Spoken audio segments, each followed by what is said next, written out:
Hola amigas y amigos, sean bienvenidos a esta 90ª emisión regular de Locomoción TV Noticias.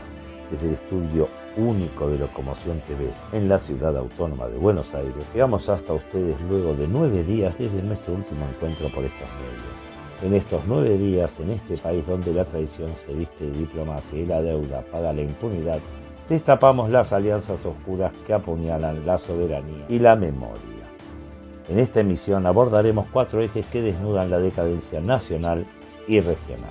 Primero, la doble traición a la causa Malvinas, cuando nuestros supuestos hermanos orientales y la supuesta madre patria se arrodillan ante la libra esterlina. Un asco. Segundo, el endeudamiento provincial que hipoteca el futuro para mantener los aparatos de control y represión.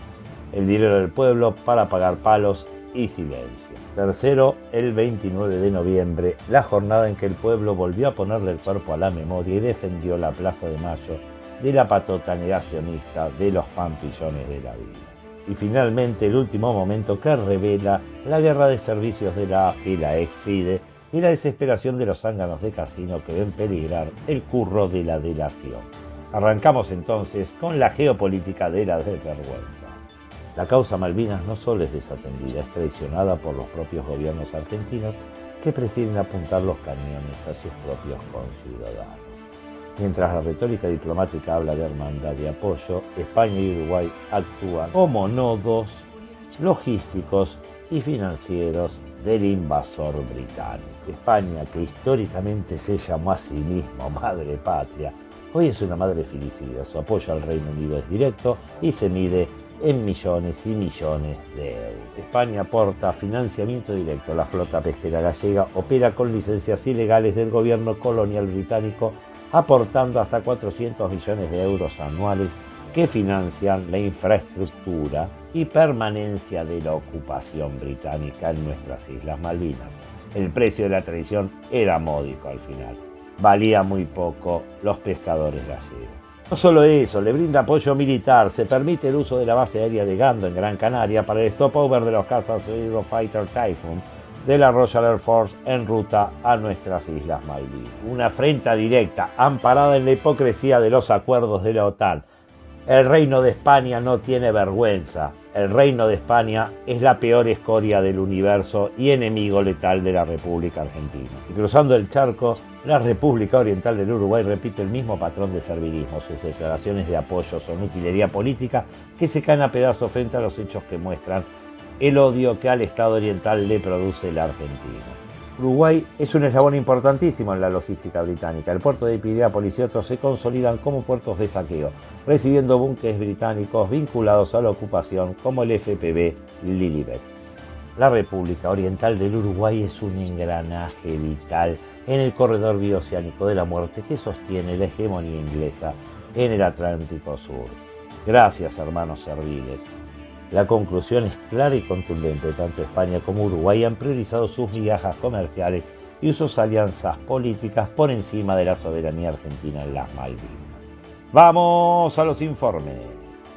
El Reino de España no es ninguna madre patria. La relación entre el Reino de España y la República Argentina, históricamente llamada Madre Patria, sí, en femenino, para sublimar el saqueo de ese imperio sobre todas las culturas que habitaron este suelo, hoy no puede ni sostener esa mentira sin que se le caiga la cara. La postura del Reino de España en la causa Malvinas, a pesar de su retórica diplomática de apoyo a la soberanía argentina, se ha materializado en acciones concretas que benefician y consolidan la ocupación británica. Esto lleva a la ineludible conclusión de que España ha elegido ponerse del lado del gatillo británico, convirtiéndose en una madre filicida que obtiene rédito de matar a su hija. El Reino de España es partícipe en esta disputa claramente por el lado británico, junto con la República Oriental del Uruguay, la República Federativa del Brasil y la República de Chile. Cada vez que el Estado español se acerca por estos lares es hora de poner a resguardo todo,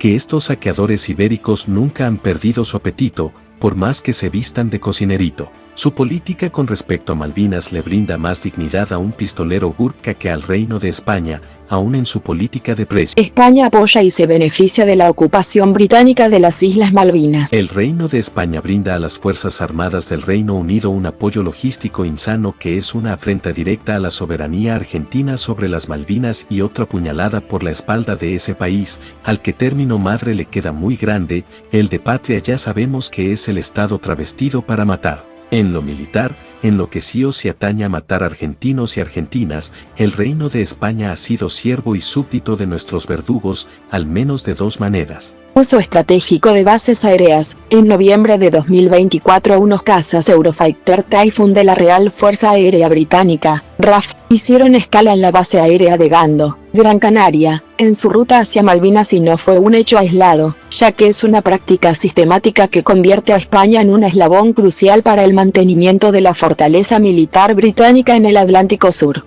La hipocresía de la OTAN, la justificación española de que estas escalas se enmarcan en los acuerdos de la OTAN es de una hipocresía mayúscula de quienes se tienen bien ganado el mote de conserjes de Europa. Este apoyo logístico es, en efecto, una ayuda directa a la ocupación británica de las Islas Malvinas, invalidando cualquier declaración de apoyo diplomático y demostrando dónde reside la verdadera lealtad de España y qué parte tiene en esta disputa en la que claramente está del lado equivocado por unas miserables libras esterlinas. Esto más que darles vergüenza los hace sentir más europeos, los devuelve a la época en que saqueaban sus colonias ellos mismos, ahora solamente lo pueden hacer como los repugnantes súbditos británicos que han sido siempre. Vigo, de puerto de migrantes a puerto de saqueo y muerte. El puerto de Vigo, ancestral cuna gallega y símbolo de la emigración a Argentina, se ha transformado en un puerto de saqueo, al servicio de la ocupación británica de nuestras Islas Malvinas. Aquí es donde la traición económica cobra su precio más amargo. Desde ese mismo lugar donde partieron nuestros abuelos salen hoy barcos piratas dispuestos a robar la comida de los argentinos apoyando la ocupación criminal del Reino Unido. Judas es España, ni madre ni nada. Y a continuación les daremos los suficientes fundamentos para cubrir las necesidades del negador cereal ibérico más avesado. Licencias ilegales y financiación directa. La flota pesquera gallega opera anualmente en las aguas ilegítimamente controladas por el Reino Unido alrededor de las Islas Malvinas, obteniendo licencias de pesca emitidas por el gobierno colonial británico.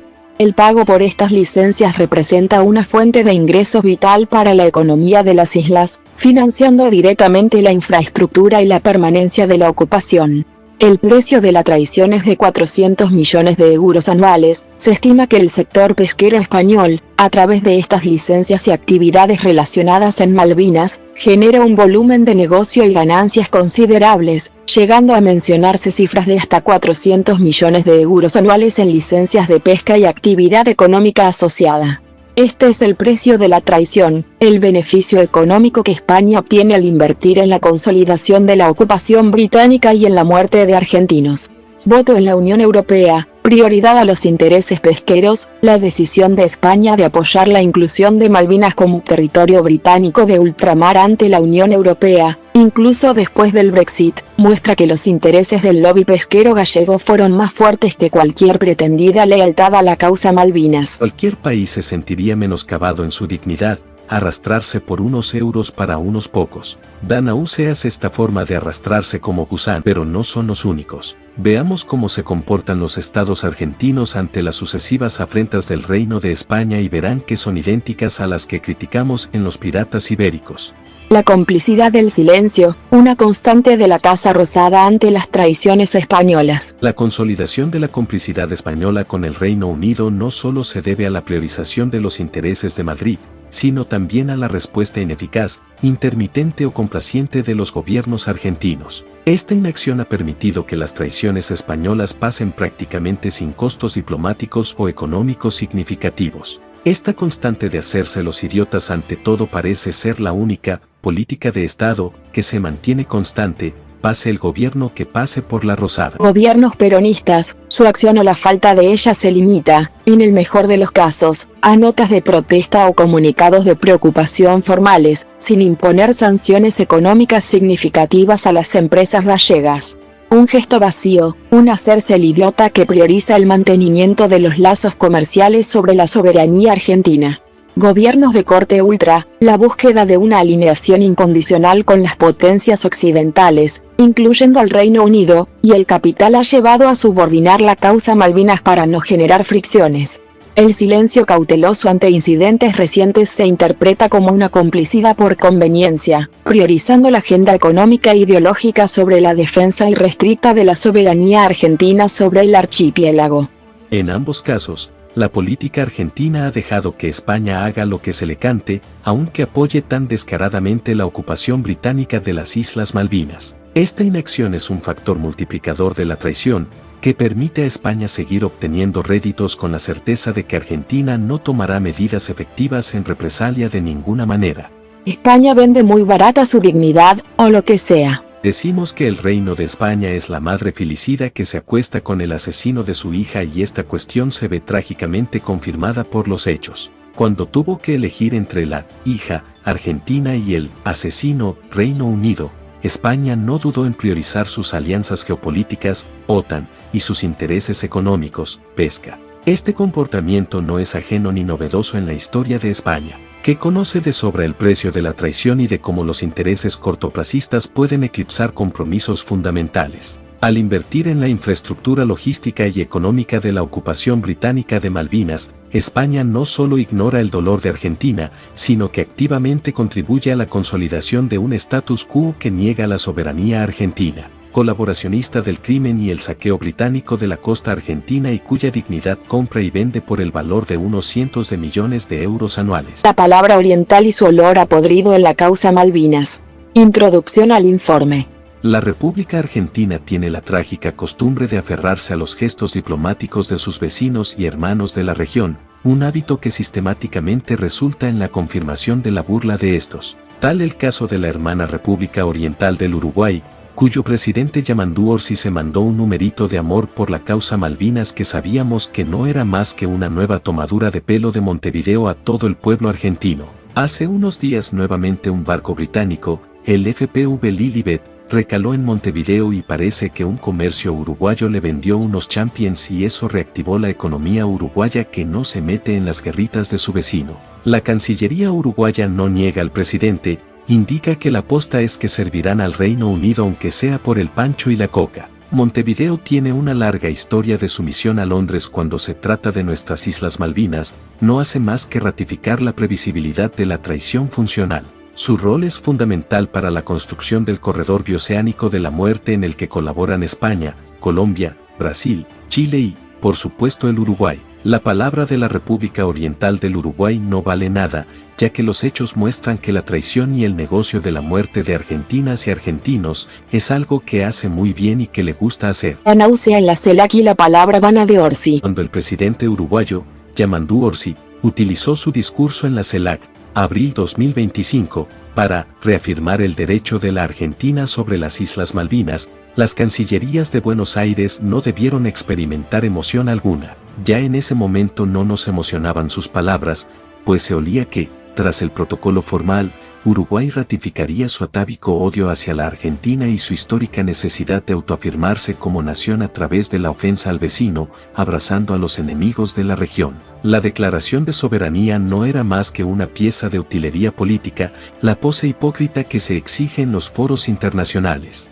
El millonésimo incidente, cinismo operativo y el corredor bioceánico de la muerte. Como era de esperar, la palabra de solidaridad entre vecinos se desvaneció apenas los barcos británicos necesitaron combustible y reparaciones. El incidente del FPV Lilibet, patrullero fletado por el gobierno ocupante de las Islas Malvinas, que realizó una escala técnica en Piriápolis, es solo el millonésimo recordatorio de la posición uruguaya de servilismo al Imperio Británico, por monedas, por nada o simplemente por odio. Las excusas ofrecidas por la República Oriental del Uruguay no son más que palabras bonitas que se transforman en cinismo cuando se presenta la ocasión. Al facilitar la logística de un barco que opera para sostener la ocupación ilegal, consolida a Uruguay como un nodo vital del corredor bioceánico de la muerte.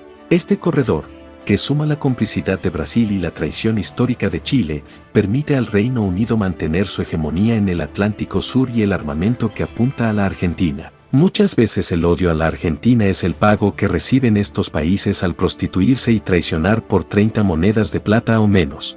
Cuando las acciones no se condicen con la palabra es Uruguay. La evidencia es irrefutable, la posición oficial uruguaya y las declaraciones de sus líderes valen lo mismo que el servicio que ofrecen a los británicos. No puede explicar las razones de lo que hace apoyando decididamente la ocupación británica de las Islas Malvinas. La colaboración de Uruguay no es una casualidad, es una voluntad estratégica. Al igual que Brasil y Chile, Uruguay tiene planes hasta suicidas de maridaje con la Gran Bretaña que ignoran la seguridad regional a cambio de migajas comerciales y afirmación identitaria contra Argentina. Salvo una evidencia de odio hacia sus argentinos, no se ven en estos vecinos más que rasgos de un odio psicopático que algún día nos explicaremos en profundidad. Aunque bien no sabemos si vale la pena, ya que el odio es irracional y racionalizarlo podría intentar sublimar lo que no tiene excusas. La palabra del Uruguay, en el litigio de Malvinas y en la defensa de los intereses regionales, lamentablemente vale menos que aguas de cloaques. Su único objetivo es mostrar los dientes al hermano continental para defender y dar apoyo irrestricto al ladrón. Es la máxima expresión de un pusilánime y perverso rol de la República Oriental del Uruguay en la geopolítica del Cono Sur. El gobernador de la provincia de Buenos Aires, Axel Kicillof, busca una nueva toma de deuda que no es para inversión ni para la gente. Es un pedido de patente de mendicidad para blindar el aparato de control y sostener una burocracia ineficiente que mantenga la farsa del desgobierno de la provincia de Buenos Aires. Vamos al informe. Kicillof endeuda a todos para mantener a sus inútiles. Introducción. El engaño de la burocracia kirchnerista en el momento cero. El gobernador Axel Kicillof, heredero del relato y las prácticas del kirchnerismo, se dispone a perpetuar un ciclo vicioso de endeudamiento para salvar el mantenimiento de su tropa infame. En estos días, el peronismo bonaerense se apresta a aprobar un nuevo y millonario plan de endeudamiento para la provincia de Buenos Aires, gestionado con la mayor discreción posible. Tan discretos son que no nos dicen a quién le van a vender, qué y quién pagará esta barrabasada. Esto último lo sabemos. El pueblo. La táctica es simple. Camuflar la toma de deuda bajo figuras de refinanciamiento o inversión para evitar que la población bonaerense vea que es más endeudamiento, cuyo resultado final será el financiamiento de una gigantesca burocracia política y un aparato de control comunicacional y represivo de una política gubernamental que no tiene idea de nada. Piensan acabar con la pobreza de su tropa vieja y de los nuevos vendidos, quebrados y traidores que han ido incorporando en tiempos de blanqueo a cambio de dinero, sumando más inútiles a sueldo a su staff, pagado siempre por todes. Kicillof solicita patente de mendicidad. La solicitud que Kicillof hace a la legislatura es principalmente una patente de mendicidad, una autorización para emitir deuda que le permite buscar el dinero en cualquier lugar. Dado que aún no se conoce el organismo prestamista, ese aval le sirve al gobernador para buscar inversores privados, colocar bonos en el mercado internacional, Wall Street, fondos de inversión. Algo utópico ya que los pueden llegar a bancar no ven con buenos ojos el destino obvio de los fondos solicitados. Negociar con organismos multilaterales. Pedir préstamos a entidades de crédito como el BID o el Banco Mundial. Esto último a Kicillof le encanta ya que como vimos en la causa YPF es un gran proveedor para buitres y demás zánganos financieros. Con esta autorización en mano, Kicillof se suma a la triste tradición del peronismo que, mientras predica la soberanía, termina en una peregrinación a Washington DC para mendigar fondos. Como se vio en el gobierno de Alberto Cristina Massa, donde se podían encontrar más funcionarios peronistas en la capital estadounidense que en las oficinas que les pagan su sueldo. Esta deuda provincial ata nuevamente el destino de la provincia a los centros financieros mundiales. Paradójicamente, el impulsor de este nuevo ciclo de deuda provincial es el mismo espacio político cuyo líder, Néstor Kirchner, arremetía con frecuencia contra la burocracia de Buenos Aires que, según él, estrangulaba el desarrollo nacional. Hoy, esa burocracia no solo no ha desaparecido, sino que se nutre directamente de las herramientas de financiamiento que Kirchner demonizaba. Trataremos de desenmascarar estas farsas históricas, desde la falsedad del desendeudamiento peronista a nivel nacional hasta el uso actual de la deuda bonaerense para sostener a los policías del ajuste y la tropa de quebrades, renegades, vendides y traidores cooptados que hoy son alcahuetes seriales del peronismo y cuyas bocas deben ser alimentadas a la brevedad con la que falta en hospitales y escuelas. Un poco de historia. La falsedad del desendeudamiento K. Una de las grandes falsedades históricas del kirchnerismo se construyó sobre la épica del desendeudamiento y la ruptura con el FMI, hechos que jamás ocurrieron, no porque lo digamos nosotros, sino que es algo que sus propios creadores han desmentido. El engaño del pago al FMI y la cifra oculta. En 2006, Néstor Kirchner canceló la deuda con el Fondo Monetario Internacional, FMI, proclamando la independencia económica.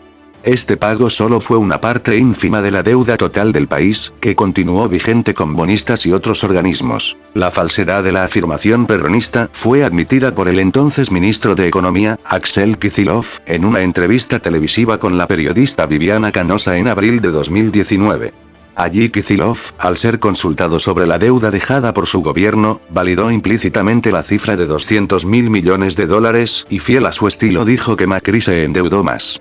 El dato oficial y real es que la deuda total que dejó Kicillof como ministro fue de unos $240.000 millones.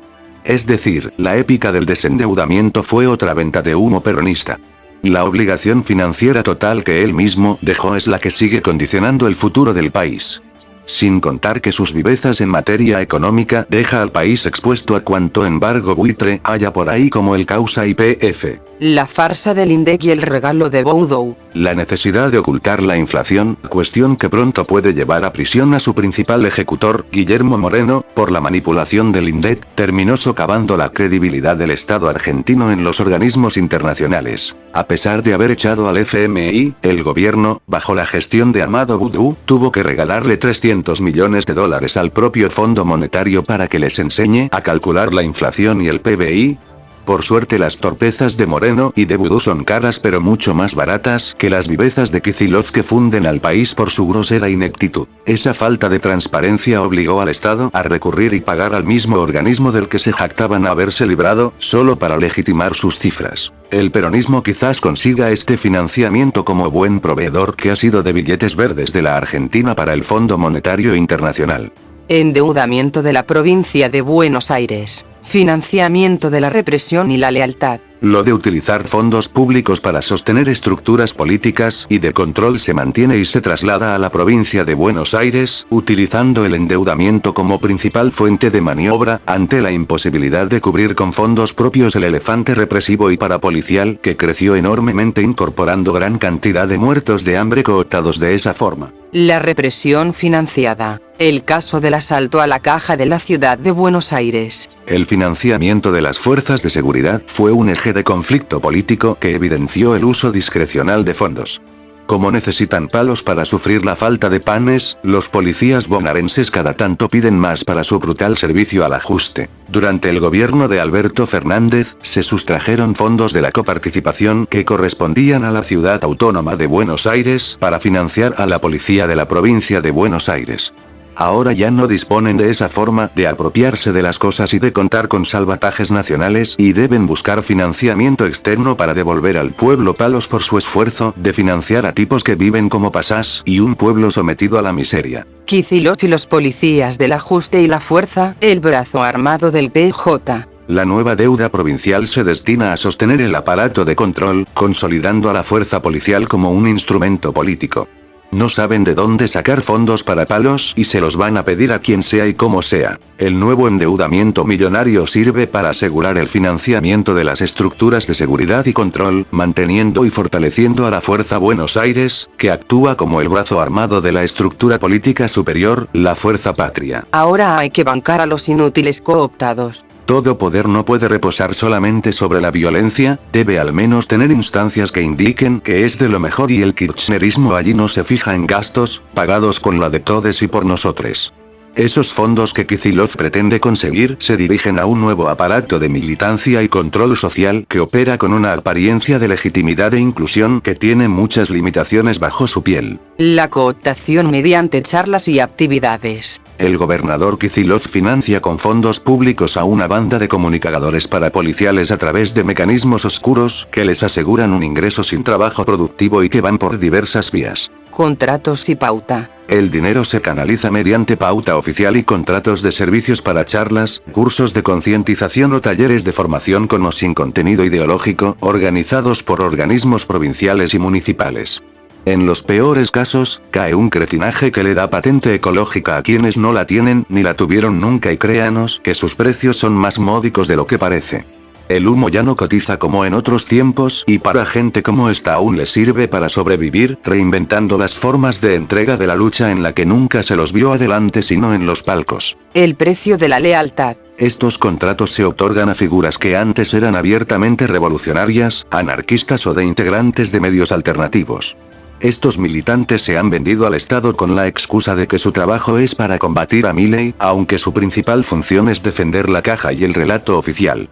A veces ni siquiera reciben un pago, ya que algunas siempre fueron Judas ad honorem. El signo de la traición. El resultado de esta política ya se está viendo y es la desaparición de la crítica antisistema y la incorporación de estas figuras a la tropa rentada que justifica sus ingresos con el dinero de la deuda bonaerense, consolidando una red de lealtad comunicacional y de control territorial que no es muy distinta a la que banca el Estado Nacional también. A modo de conclusión. El endeudamiento provincial no es una herramienta de desarrollo, sino un mecanismo de supervivencia política que alimenta dos estructuras de control: la policía formal, financiada por la quita coparticipable y el presupuesto liberado, consolidando a la llamada Fuerza Buenos Aires como el brazo armado del gobierno de Kicillof, y los alcahuetes seriales y parapoliciales la tradicional caterva de inútiles leales agresivos, y muchos ex críticos cooptados hasta con cierta facilidad o por ruego famélico de los cooptados, asegurando el silencio y la lealtad necesaria para la continuidad del proyecto peronista en la provincia y castigar a los infieles como es su maldita costumbre.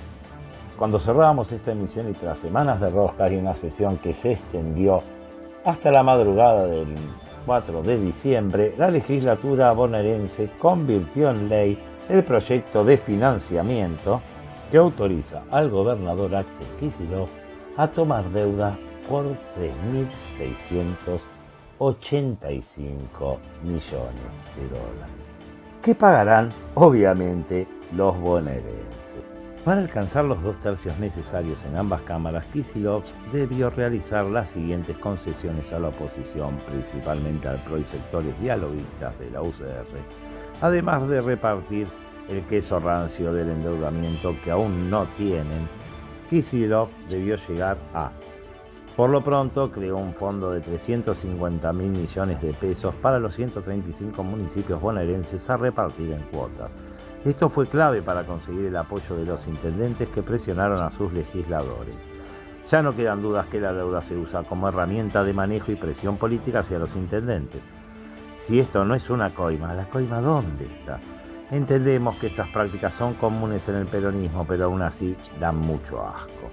Para peor, se acordó el reparto de sillones políticos en organismos clave de control. Por ejemplo, se amplió la integración del directorio del Banco Provincia de 8 a 9 vocales para sumar figuras de la oposición, así como cargos en el Consejo de Educación y el Tribunal Fiscal. Con tal de que lo dejen vender como siempre al país y a su gente, Kicillof le crea burocracia a la oposición que pagarán como siempre los bonaerenses. La votación se dio pasada a las 3:49 de la mañana en medio de un escándalo de denuncias de subasta de cargo por parte de algunos legisladores, lo que pone en evidencia la oscuridad evidente de todo este proceso. 2 votaciones expresas en 2 cámaras con una abierta subasta de cargos. Por eso lo hicieron a estas horas, para que los medios reflejaran lo menos posible el escándalo. Y las horas posteriores, para eso hay una grilla completa de parapoliciales y alcahuetes viejos y nuevos para justificar lo que se venga. En resumen, la patente de mendicidad que solicitó Kicillof fue finalmente aprobada, pero a un alto costo político que implicó la entrega de cargos y fondos millonarios a municipios y, por extensión, a sus legisladores para obtener esta legislación prebendaria. Ahora ya lo sabés, bonaerense, le van a pagar a los que te vigilan y te pegan con la plata que suponen les va a dar el fondo. Celebrar esto es peor que aplaudir al cajero automático por darte tu propio dinero. Olvidarte de esto, no vas a ver un peso partido al medio nunca. Como con los agrotóxicos, ellos se llevan la plata y vos llevas la cicatriz. Esto también será parte de un informe que daremos, escuchando además las excusas parapoliciales o el silencio ante esta fantochada sideral que cada día nos convence más del grito sagrado. Que se vayan todos, que no quede ni uno solo. El 29 de noviembre, el corazón de la memoria argentina fue amenazado por la patota negacionista. El dirigente neonazi Carlos Pampillón, con un historial de actos discriminatorios y violencia racista, intentó tomar la Plaza de Mayo para pedir el indulto de los genocidas. La respuesta del pueblo. Militantes de derechos humanos y agrupaciones de izquierda no esperaron permiso, avanzaron para rodear la pirámide de Mayo y defender los pañuelos de las madres, demostrando que la plaza es del pueblo y no de los cobardes. El rol del Estado cómplice. El escándalo es la acción de las fuerzas federales. Se destinaron ingentes recursos de seguridad para custodiar y contener al agresor serial Pampillón, aislándolo del repudio popular. Hostilidad selectiva. Mientras el negacionista era protegido, los ciudadanos que defendían la memoria fueron recibidos con agresividad y hostilidad por prefectura, gendarmería, federal y cuanta fuerza de seguridad anduviera por allí.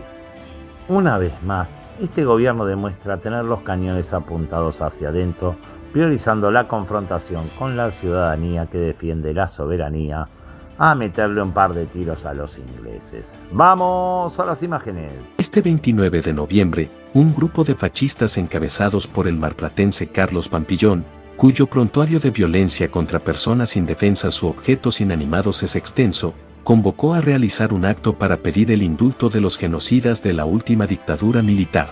El señor tiene la particular virtud de atacar símbolos, objetos inanimados, menores de edad o ancianas, pero esta vez se encontró con que los objetos inanimados que amenazaba cobraron vida. Intentó ir por los pañuelos y lo único que consiguió es dejar en claro que este señor, si el Estado no lo banca, es una tierna criatura temerosa. El sociópata vivió su peor pesadilla, que sus estupideces tienen respuesta y que a veces ni el Estado te puede salvar de las consecuencias de tu inconducta. Es la historia que contamos la que el sistema va a negar, aun con todo el respaldo que hay de material para ridiculizarlos, como los ausentes en esta pelea, que coinciden claramente con quienes marchan felices con los desaparecedores de Facundo Astudillo Castro los 24 de marzo, diluyéndose a tal nivel en las alternativas que sospechamos que hay motivos de pesos para ello. Lo cierto y lo único importante es que los fascistas tuvieron que reunirse con más seguridad que Trump para protegerse, mostrando que el nuevo fantasma del miedo de los integraditos era otra de sus farsantes invenciones.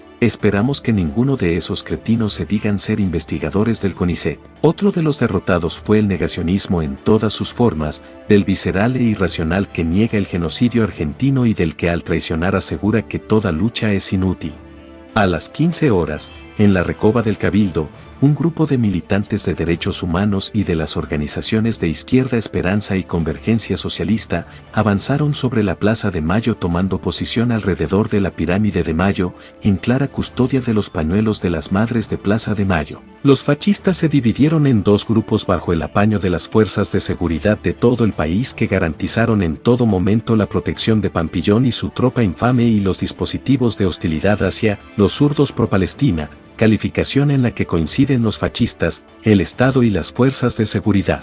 Pampillón ingresó al área de seguridad de Estado de la Plaza de Mayo para hacer lo que se le cante, mientras las policías provocaban más desastres que los desquiciados a los que protegían. Nos recuerda a estos que querían dar vuelta a la página, que como es costumbre ni pasaron a saludar por la Plaza de Mayo. Claro, ahora la protección que les brindaba el Estado a ellos cambió de manos, por unos más entreguistas que ellos y supremamente más nazis que ellos. Vamos a las imágenes. A las 15 horas empezaron a avanzar sobre la plaza los convocados para defender los pañuelos de las madres de Plaza de Mayo. Mientras tanto, los fascistas intentaban avanzar por la recoba del banco hipotecario para ver si llegaban de una buena vez a ser protegidos totalmente por las fuerzas de seguridad en una nada rara alianza. Los genocidas de este país creen que pueden venir a la Plaza de Mayo, a la Plaza del Pueblo, a la Plaza de las Madres, a pedir el indulto de genocidas que reivindican lo que hicieron. Secuestraron, torturaron, asesinaron a diestra y siniestra. Nunca se arrepintieron y ahora quieren que le den el indulto porque están viejitos, que se mueran por hijos de remil puta. Los que estamos acá no les vamos a dejar ocupar la Plaza de Mayo. La plaza es del pueblo y de la madre de Plaza de Mayo. Militante de Convergencia Socialista, trabajador y empleado metalúrgico, vinimos a escrachar a los que reivindican la dictadura militar, a los que piden impunidad para los genocidas. El pueblo ya los derrotó y dijo nunca más. Nosotros proponemos reformar la Constitución para fusilarlos. Ellos quieren salir de la cárcel, nosotros proponemos fusilarlos con el aval de la Constitución por traidores a la patria. No solamente fueron asesinos, secuestradores, genocidas. Lo hicieron en nombre de colonizar al país porque son unos cipayos, traidores a la patria. Por eso hay que fusilarlos. Y a todos los que les vienen a reivindicar y a defender también, no les vamos a permitir levantar cabeza y cada vez que quieran hacer un acto de esto lo vamos a escrachar. Los actos repugnantes los vamos a escrachar. La plaza de las madres y de las víctimas de la dictadura militar. Aliados de los británicos que mataron a nuestros soldados en Malvinas. Nadie que reivindica Malvinas puede venir a la Plaza de Mayo a pedir el indulto de genocidas. Nadie que esté con Malvinas puede venir a la Plaza de Mayo a reivindicar la peor historia de este ejército argentino criminal y genocida. Por eso, en la Plaza de Mayo estamos los que luchamos. Los jubilados, los estudiantes, los docentes, los desocupados. Aquí estamos el pueblo, no los cómplices de los genocidas, no los cómplices de los traidores a la patria. La plaza es de las madres. El dirigente neonazi Carlos Gustavo Pampillón, procesado judicialmente por asociación ilícita y actos discriminatorios, ha labrado su trayectoria política sobre la base de la violencia simbólica contra los pilares de la memoria, la verdad y la justicia. Su historial de agresiones incluye la instigación al vandalismo del monumento de la base naval de Mar del Plata, un excentro clandestino de detención, desfigurado con consignas negacionistas y la firma, FONAPA, además del ataque al centro de residentes bolivianos. Estos son los claros antecedentes de su ofensiva contra el símbolo de los pañuelos de las Madres de Plaza de Mayo. El pasado 29 de noviembre, Pampillón llevó su provocación al corazón de la memoria argentina con un intento de copar la Plaza de Mayo. La acción fue una performance cuidadosamente orquestada, ingresando por el lado de Paseo Colón y sin la compañía de su grupo. El propio Pampillón se grabó en video y lo publicó en sus redes sociales, jactándose de su ingreso. Sin embargo, su incursión fue un fracaso escénico y político, quedando físicamente reducido al área de seguridad de Estado, un sector vallado y fuertemente custodiado por un despliegue masivo de fuerzas federales de todas las que te imagines. Mientras Pampillón era celosamente custodiado y contenido, el contraste de la actitud de las fuerzas federales hacia los ciudadanos que se acercaron a defender el espacio de la memoria fue brutal. Los miembros de las fuerzas de seguridad, liderados por los desafiantes albatros de la prefectura, mostraron un entusiasmo inusitado en su despliegue agresivo contra este grupo. Los manifestantes, que les gritaban consignas relacionadas con los buques británicos HMS Ford y FPV Lilibet, símbolos de la ocupación en Malvinas y de la muerte de argentinos en el Atlántico Sur, fueron recibidos con hostilidad y violencia por cuanta fuerza de seguridad tuviera violentos de palo y escudo cerca, todo para defender a un agresor serial como Pampillón que viene a pedir que indulten a los represores de la última dictadura militar. Una vez más, quedó en evidencia que este gobierno tiene apuntados los cañones hacia adentro, priorizando la confrontación con la ciudadanía que defiende la soberanía y la memoria, en lugar de enfrentar a los ingleses. Por ejemplo, el líder neonazi, que amenaza los símbolos de las madres, solo pudo actuar bajo la protección de un Estado que destinó ingentes recursos de seguridad para contenerlo y aislarlo del repudio ciudadano. La movilización de todas estas fuerzas para custodiar su performance implica un gasto estatal que alguien debió asumir. Al garantizar que Pampillón pudiera concretar su acto, aún confinado detrás de vallas y rejas, la respuesta oficial exhibe una preocupante tolerancia estatal hacia este grado de provocación y violencia política de la ultraderecha, validando la peligrosa percepción de que los afines a la ultra pueden ejercer libremente su provocación en el centro cívico del país, siempre y cuando cuenten con la sombra protectora de un costoso operativo policial. Prácticamente las policías tenían como hipótesis de conflicto enfrentar a unos zurdos pro-Palestina y el bien tutelado era salvaguardar al violento de las consecuencias de sus actos y amenazas. Vamos a las imágenes. Cumplimos, acá estamos con los veteranos de la guerra que nos libró del comunismo, de ser Cuba y Venezuela. A pesar de la lluvia, a pesar de todo, acá están marchando una vez más. A pesar de que vinieron los zurdos pro-Palestina, y Dios sabe lo que va a pasar, esperemos que todo sea en paz, en orden y honrando a los veteranos. Este Pampillón es un auténtico descarado. Entró con custodia de todas las fuerzas de seguridad del país, pasó por la puerta de la AFI, y todo eso para no enfrentar a quienes dice los pro-Palestina. Acá estamos con héroes, con héroes verdaderos, no con héroes de mentira. Vamos, viejo. Pampillón, hermanazo. Vamos, estoy transmitiendo para que queden expuestos que vienen a provocar, en vivo. La fantasía perversa de este señor llega a niveles supremos.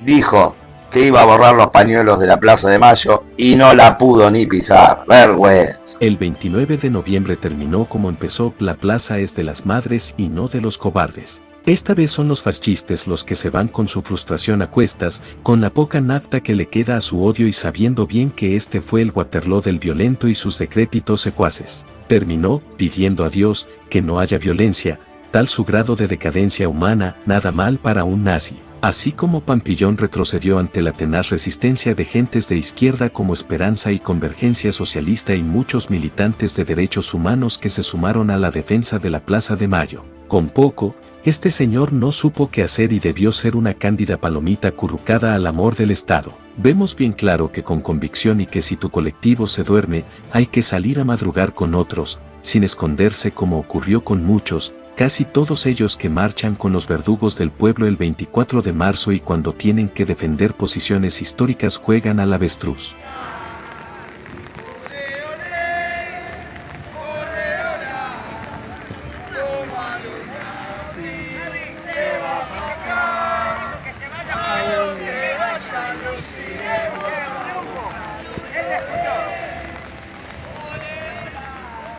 Mientras la política se distrae con el ruido, la verdadera batalla se libra en la sombra. Ha estallado una guerra de servicios en la inteligencia argentina. El 3 de diciembre el gobierno confirmó el desplazamiento del jefe de la Agencia Federal de Inteligencia, Sergio Neifert, y la asunción en su lugar de Cristian Aguadra.